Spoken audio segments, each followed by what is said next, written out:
হাজার বছরের বাংলা কবিতা এই নামে আমি যে অনুবাদ কাজটি করেছি এর জন্য আমার কোনো পূর্ব পরিকল্পনা ছিল না।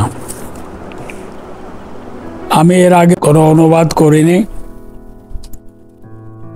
এবং অনুবাদ করব এরকম কোনো ইচ্ছাও আমার ছিল না। খুবই আকস্মিকভাবে আমি এই অনুবাদের কাজে হাত দিই। ব্যাপারটা ঘটেছিল এইভাবে, 2 বছর আগে আমার পুত্রবধূ মরণঘাতী কর্কট রোগে আক্রান্ত হলো। সেই সময় রোগশয্যায় তার যে কষ্ট সেটা দেখে আমি খুব অস্থির হয়ে পড়েছিলাম। দিনে খেতে পারি না, রাতে ঘুম হয় না, এরকম করে আমার দিন কাটছিল, রাত কাটছিল। তো একদিন গভীর রাতে যখন আমি ঘুমোতে পারছি না, টেবিলে এসে আমি শক্তি চট্টোপাধ্যায়ের আমাকে দেওয়া একটা কবিতার বই দেখতে পেলাম। এটা বেশ কয়েক বছর আগে পাঠিয়েছিল সে, কিন্তু আমি পড়িনি, কারণ আমার কবিতার বই পড়া নিয়মিতভাবে হয় না। আমি নিজে কবি না, কবিতার বই সংগ্রহ করি না, শুধু বইটা আমার পড়া হয়নি। কিন্তু সেই রাতে আমি পড়া শুরু করলাম এবং পড়তে পড়তে অনেক রাত হয়ে গেল, কিন্তু তখনও ভোর হতে বাকি। তো আমি দেখলাম যে বিছানায় গেলে তো আমার ঘুম হবে না, তো কি করা যায়।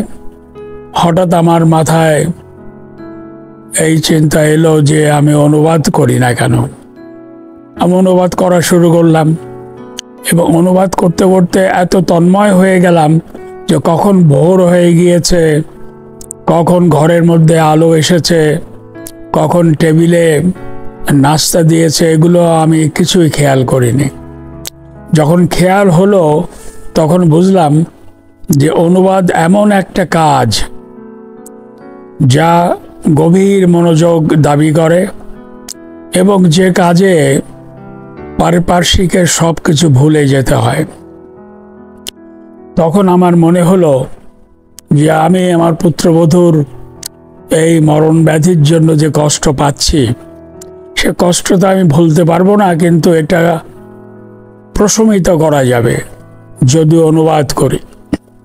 তারপরে আমি অনুবাদ শুরু করলাম ইতস্ততভাবে, এলোমেলোভাবে। যখন যার কবিতার বই হাতের কাছে পাই সেটা অনুবাদ করি। সে অনুবাদে কোনো পদ্ধতি ছিল না, কোনো শৃঙ্খলা ছিল না। কিছুদিন যাওয়ার পর আমি ভাবলাম যে একটা বিষয়গতভাবে একটা কাঠামোর মধ্যে যদি আনা যায় অনুবাদগুলো, তাহলে হয়তো পরে এটা একটা বইয়ের আকারে বের করা যাবে। তো যেহেতু আমি আমার পুত্রবধূর এই কষ্ট দেখে অনুবাদে হাত দিয়েছি, আমার তখন মনে হলো যে আমার পুত্রবধূর হাতে আমি অনুবাদের কাজটা তুলে দেব। তো এইভাবে হাজার বছরের বাংলা কবিতা অনুবাদের ধারণাটা আমার মধ্যে এলো, হঠাৎ করেই এলো, আকস্মিকভাবে এলো এবং কোনো পূর্ব পরিকল্পনা ছাড়াই এলো।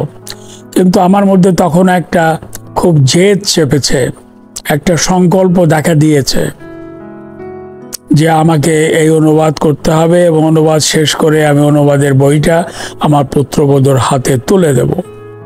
আমি সেই বইয়ের অনুবাদ গ্রন্থের যে উৎসর্গপত্র সেটা লিখলাম, সেটা লিখে আমার পুত্রবধূকে দেখালাম। তারপর আমি অনুবাদ শুরু করলাম। অনুবাদ শুরু করার আগে আমি বুঝতে পারিনি যে এটা কত বড় একটা কাজ।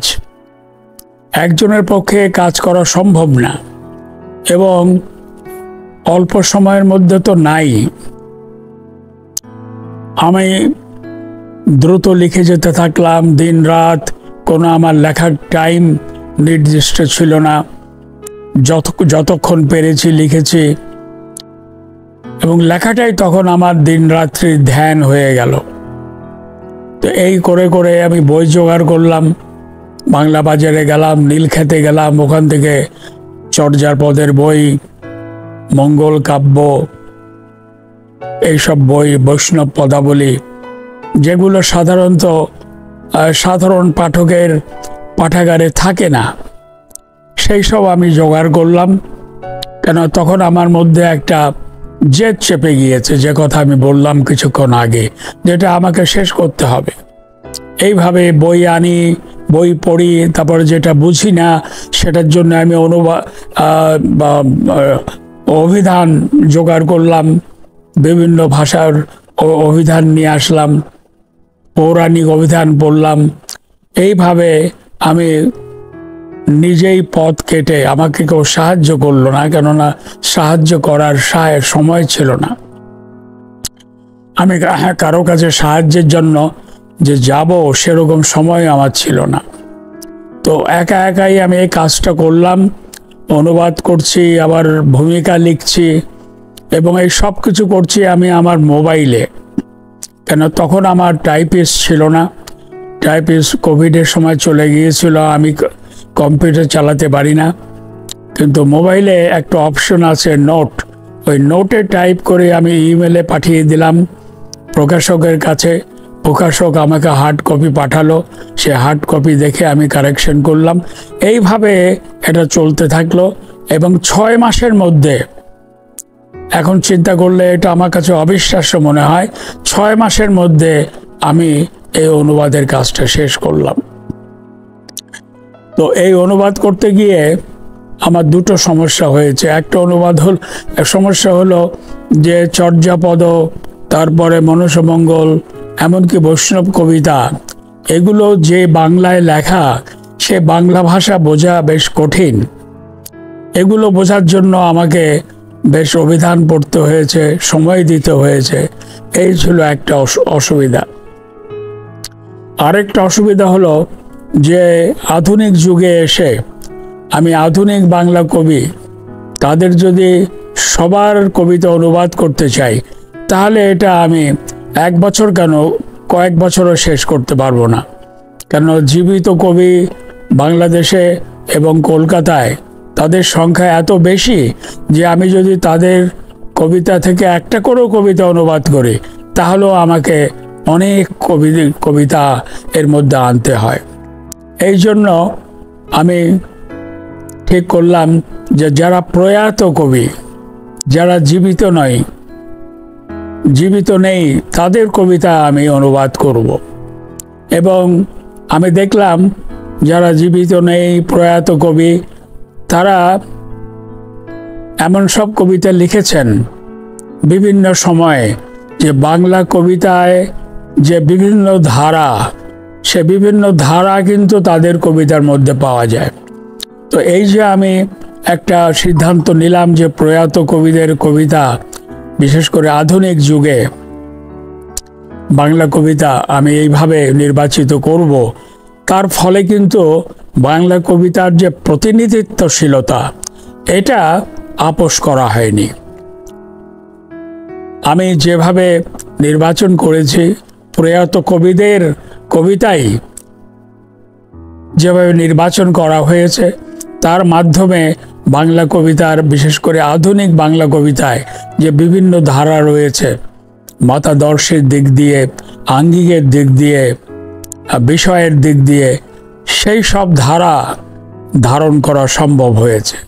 সুতরাং আমি বলবো যে যদিও আমি জীবিত বাঙালি কবিদের কবিতা নির্বাচন করিনি, অনুবাদ করিনি, কিন্তু এই 1000 বছরের বাংলা কবিতায় আধুনিক, প্রাচীন এবং মধ্যযুগ তো বটেই, আধুনিক যুগেরও যে সব কবি এবং তাদের কবিতা, তাদের প্রতিনিধিমূলক হয়েছে এই বই, এটা আমি দাবি করব। কিছু কিছু হয়তো ভুল ত্রুটি রয়ে গিয়েছে বানান, সন, তারিখের উল্লেখে, এগুলো পরবর্তী সংস্করণে শুদ্ধ করা যাবে। মূল কাজটা হয়ে গিয়েছে, এটাই বড় কথা। এবং এটা যে আমি করতে পেরেছি, এর জন্য আমি আমার ভেতরের জেদকে এবং আমাকে অদৃশ্য থেকে যিনি অনুপ্রাণিত করেছেন, উৎসাহ দিয়েছেন এবং বলা যায় আমাকে তাড়না করেছেন, তাকে আমার আন্তরিক ধন্যবাদ এবং কৃতজ্ঞতা জানাই। আমি আশা করছি যে এই 1000 বছরের বাংলা কবিতার অনুবাদ এই বইয়ের মাধ্যমে আমি বাংলাদেশের বাইরে যারা বাংলা ভাষী নয় তাদের কাছে বাংলা কবিতার যে সমৃদ্ধ, প্রাচীন এবং আধুনিক বাংলা কবিতার যে ঐতিহ্য সেটা আমি তুলে ধরতে পারবো। এই বই হবে বাংলা ভাষাভাষী কবিদের সঙ্গে বিশ্ব কবিদের একটা সেতু বন্ধন। সেটা যদি সম্ভব হয় তাহলে আমি আমার পরিশ্রমকে সার্থক মনে করব। এই বই প্রকাশনায় ঐতিহ্যের কর্ণধার নাইম যে তৎপরতা দেখিয়েছে, যে নিষ্ঠা দেখিয়েছে, যে প্রত্যুৎপন্নমতিত্ব দেখিয়েছে এবং যে সাহস দেখিয়েছে, তার জন্য আমি তাকে ধন্যবাদ দিই। কেন এরকম একটা বই বের করা যে কোনো প্রকাশকের জন্য একটা চ্যালেঞ্জ। এতে অনেক টাকা বিনিয়োগ করতে হয়, অনেক সময় দিতে হয়। সেই তুলনায় বিক্রি করে টাকা কিন্তু সঙ্গে সঙ্গে ফেরত আসে না। কিন্তু এই বই প্রতি বছরই কিছু না কিছু বিক্রি হবে এবং নাইম যেটা নিজেই বলেছে যে এই ধরনের বই যে কোনো প্রকাশনা সংস্থার জন্য একটা গর্বের বিষয়, তার প্রেস্টিজ পাবলিকেশন। তো এইভাবে সে যে এই প্রকাশনার দিকে লক্ষ্য করেছে, এই প্রকাশনাকে বিবেচনা করেছে, গুরুত্ব দিয়েছে, এটা খুব উল্লেখ্য ব্যাপার এবং যার জন্য তাকে আমি আবার আমার আন্তরিক শুভেচ্ছা এবং ধন্যবাদ এবং কৃতজ্ঞতা জানাই।